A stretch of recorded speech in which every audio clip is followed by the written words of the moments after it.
पत्नी टूनी चिड़िया के गुजर जाने के बाद टुन्नू चिड़ा अपनी छोटी बेटी टुनटुनी चिड़िया की देखभाल करने के लिए सुंदरी नाम की कौवी से दूसरा विवाह रचाता है। सुंदरी कौवी की भी पहले पति से बुलबुल नाम की एक बेटी थी।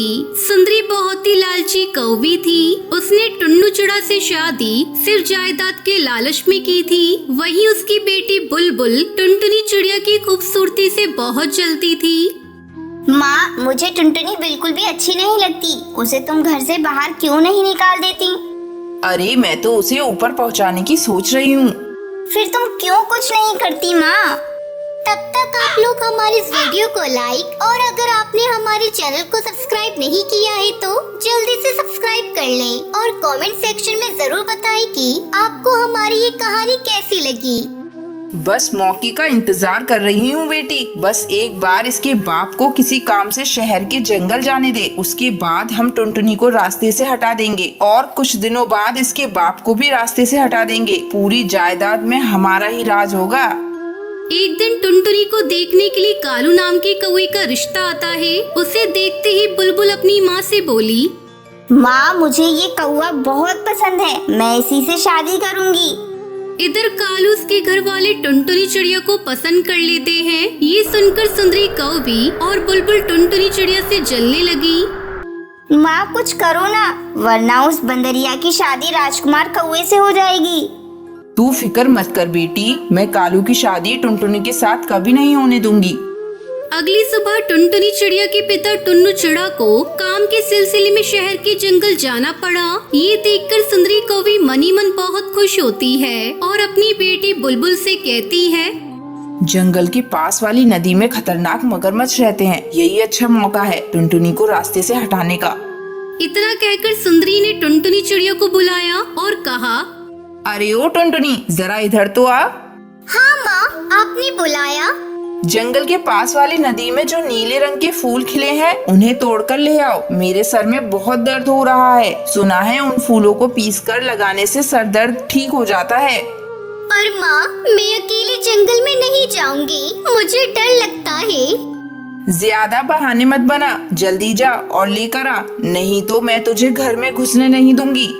टुनटुनी चिड़िया न चाहते हुए भी डरी सहमी जंगल जा पहुंची, लेकिन उसे ये नहीं पता था कि उसका पीछे बुलबुल कर रही है। टुनटुनी चिड़िया जैसे ही नदी किनारे नीले रंग के फूल को तोड़ने लगी, तभी बुलबुल ने पीछे से उसे जोर का धक्का दिया और वो नदी में गिर गई। अरे बचाओ मुझे, अरे कोई मुझे बचाओ, मुझे तैरना नहीं आता, बचाओ मुझे।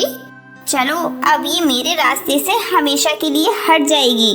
ये कहते हुए बुलबुल घर वापस लौट आई। वहीं दूसरी ओर टुनटुनी चिड़िया को जब होश आया तो उसने अपने आप को नदी के उस पार पाया। अरे, मैं तो नदी में डूब गई थी, फिर मैं जिंदा कैसे बच गई? तभी उसे किसी की आवाज सुनाई दी। यहाँ वहाँ देखा तो उसे एक बोलता हुआ पेड़ दिखाई दिया। उस पेड़ पर ढेर सारी नेल पॉलिश की शीशियाँ लटक रही थी। घबराओ नहीं टुनटुनी, अब तुम सुरक्षित हो और मुझे तुम्हारे बारे में सब पता है। तुम्हें हैरानी हो रही होगी ना कि एक पेड़ भला कैसे बोल सकता है। हाँ, और आप मेरा नाम कैसे जानते हैं? क्योंकि मैं एक जादुई नेल पॉलिश का पेड़ हूँ और मुझे भी पता है कि तुम्हें किसने जान से मारने की कोशिश की। पर अब तुम चिंता मत करो, तुम जल्दी से एक जादुई नेल पॉलिश तोड़ लो और उसे लगा लो। टुनटुनी चिड़िया ने जल्दी से एक जादुई नेल पॉलिश की शीशी तोड़ी, जैसा कि पेड़ ने कहा। नेल पॉलिश लगाते ही टुनटुनी चिड़िया पहले से भी सुंदर दिखने लगी। ये नेल पॉलिश हमेशा अपने साथ रखना, ये तुम्हें हर मुसीबत से बचाएगा और तुम्हारी हर इच्छा भी पूरी करेगा। अब तुम अपने घर वापस जाओ। टुनटुनी चिड़िया पेड़ का धन्यवाद करके बोलती है, पेड़ जी, मैं अब कभी घर नहीं जाऊंगी क्योंकि मुझे वहाँ कोई प्यार नहीं करता है। बस मुझे आप अपनी एक डाली दे देना, मैं उसी में ही अपना घोंसला बनाकर रह लूंगी। अच्छा ठीक है, तुम मेरी डाली पर अपना घोंसला बना लो और आराम से रहो। टुनटुनी चिड़िया नेल पॉलिश के पेड़ पर अपना घोंसला तैयार कर लेती है और उसमें रहने लगती है। एक दिन कालू कौवा उस नेल पॉलिश के पेड़ के पास से गुजर रहा होता है। वो टुनटुनी चिड़िया को देखकर बहुत खुश होता है और उससे कहता है, अरे टुनटुनी, तुम यहाँ कैसे? मैंने तुम्हें हर जगह ढूंढा था लेकिन तुम मुझे कहीं मिली ही नहीं। टुनटुनी कालू कौवे को सारी बात बताती है।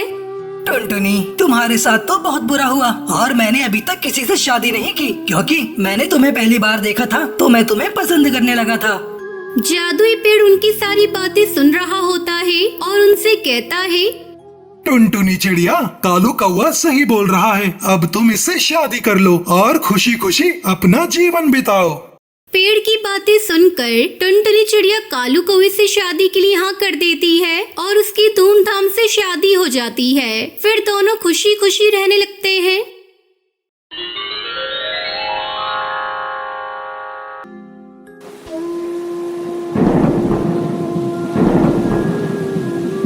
ढोलकपुर के जंगल में टुनटुनी चिड़िया अपने पति और अपनी छोटी सी बेटी सुनहरी के साथ रहती थी। उसका पति कालू कौवा जंगल में पकोड़े बेचा करता था।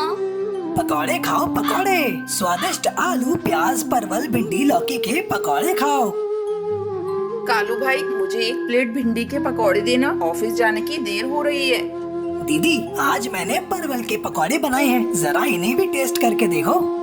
वाह वाह, ये परवल के पकोड़े तो बहुत ही स्वादिष्ट और कुरकुरे हैं। तुम्हारे बनाए पकोड़े का तो कोई जवाब ही नहीं है कालू भाई।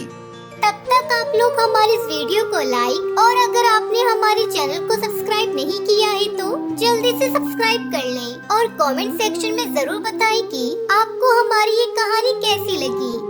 इस तरह पकोड़े बेचकर कालू की काफी अच्छी कमाई हो जाती थी, जिससे उसका पूरा परिवार खुशी खुशी अपनी जिंदगी बिता रहा था। एक दिन जब कालू कौवा अपनी दुकान पर जा रहा था, तब उसकी छोटी बेटी सुनहरी भी उसके साथ जाने की जिद करने लगती है। बाबा, आज मैं भी आपके साथ आपकी दुकान पर चलूंगी। अरे, तू क्या करेगी दुकान पर जाकर? तेरे बाबा तुझे देखेंगे ग्राहकों को। चल जाकर बाहर बच्चों के साथ खेल। मुझे नहीं खेलना, मैं तो बाबा के साथ दुकान पर ही जाऊंगी। कोई बात नहीं टुनटुनी, मैं इसे लेकर दुकान पर जा रहा हूँ। थोड़ी देर बाद तुम आकर इसे घर ले जाना। कालू कौवा अपनी बेटी सुनहरी को लेकर अपने पकोड़े की दुकान पर चला जाता है। फिर वहाँ वो पकोड़े तलने लगता है और अपने ग्राहकों को पकोड़े खिलाने लगता है। इसी बीच उसकी नजर उसकी बेटी सुनहरी चिड़िया पर जाती है। बेटा, तेल गर्म है, जल्दी हटो वहाँ से, कहीं ये तेल गिर न जाए। कालू सुनहरी चिड़िया को गरम तेल के पास से हटाने जाता है, तभी कढ़ाई को खोलता हुआ गरम तेल कालू के बदन पर गिर जाता है। कालू को वो बुरी तरह से करहाने लगता है। उसी समय टुनटुनी सुनहरी को लेने दुकान पर आती है। वो कालू की दशा को देखकर रोने लगती है। ओहो, ये सब कैसे हो गया जी? मैंने आपको कई बार मना किया सुनहरी को मत लेकर जाइए, पर आप मेरी बात नहीं माने और सुनहरी को लेकर चले आए। देखिए क्या हो गया आपको। कालू को वो पूरी तरह से जल गया था। उसके पकोड़े की दुकान बंद हो जाती है। कुछ दिन यूं ही निकल जाते हैं। घर में दवा के पैसे भी नहीं थे। तब टुनटुनी चिड़िया अपने पति से कहती है, कब तक ऐसा ही चलेगा जी? मैं आपकी दुकान पर जाकर काम करती हूँ। मैं कल से आपकी दुकान पर जाकर पकोड़े बेचूंगी। ठीक है टुनटुनी, मेरी हालत तो तुम देख ही रही हो। अब मैं तुम्हारा साथ भी नहीं दे सकता। तुम दुकान पर पकौड़े ठीक से तलना। अच्छे से तले हुए पकौड़े पक्षी ज्यादा खाते हैं। रात में टुनटुनी सोचने लगती है, हे भगवान, ये कैसी घड़ी आ गई है? मेरे पास तो पकोड़े के लिए सब्जी खरीदने के लिए पैसे भी नहीं है। यही सोचते सोचते वो सो जाती है। अगले दिन जब टुनटुनी दुकान पर जा रही थी, तब रास्ते में उसे एक मुर्गी की बच्ची नजर आती है। टुनटुनी चिड़िया मुर्गी की बच्ची को देखकर सोचने लगती है, क्यों ना मैं इस मुर्गी की बच्ची को पालूं। जब ये अंडे देने लगेगी तो मैं इसके अंडों से अंडे की पकोड़े बनाऊंगी। जंगल के पक्षियों को अंडे की पकोड़े बहुत पसंद आएंगे। उसके बाद टुनटुनी चिड़िया उस बच्चे को अपने घर ले आती है। कुछ ही दिनों में वो बच्ची बड़ी हो जाती है और अंडे देना शुरू कर देती है। टुनटुनी अंडों को देखकर बहुत खुश होती है। फिर टुनटुनी अपनी दुकान पर जाकर अंडे की पकोड़े तलने लगती है और ग्राहक को आवाज देती है, अंडे के पकोड़े खाइए, आइए आइए, अंडे के स्वादिष्ट पकोड़े खाइए, गर्मा गर्म अंडे के पकोड़े खाइए। अरे बंटी, ये टुनटुनी तो अंडे के पकौड़े बेच रही है। चल चल कर खाते हैं, देखते हैं इसका स्वाद कैसा है। बंटी कबूतर टुनटुनी के बनाए हुए अंडे के पकोड़े खाता है और जोर जोर से शोर मचाने लगता है। सुनो सुनो जंगल के पक्षियों, जरा इस अंडे के पकोड़े को तो खाकर देखो, कितना स्वादिष्ट है। बंटी कबूतर के बुलाने पर कई सारे पक्षी टुनटुनी चिड़िया से अंडे के पकोड़े खरीद कर खाते हैं। अंडे के पकोड़े बेचकर टुनटुनी की उस दिन अच्छी कमाई होती है और वो अपने घर जाकर अपने पति को सारी बात बताती है। आज तो कमाल हो गया जी, मैंने अंडे के पकोड़े बेचकर बहुत सारे पैसे कमाए हैं। अंडे के पकौड़े? मैं तो कभी सोच भी नहीं सकता था कि अंडे के पकौड़े भी बनेंगे। तभी टुनटुनी चिड़िया कहती है, जहाँ चाह होती है वहाँ राह भी होती है। अब तुम आराम करो, कल के लिए मैं फिर से अंडे के पकोड़े बनाने की तैयारी करती हूँ। इस तरह टुनटुनी चिड़िया अंडे पकोड़े बेचकर खुशी खुशी अपने परिवार को पालने लगती है।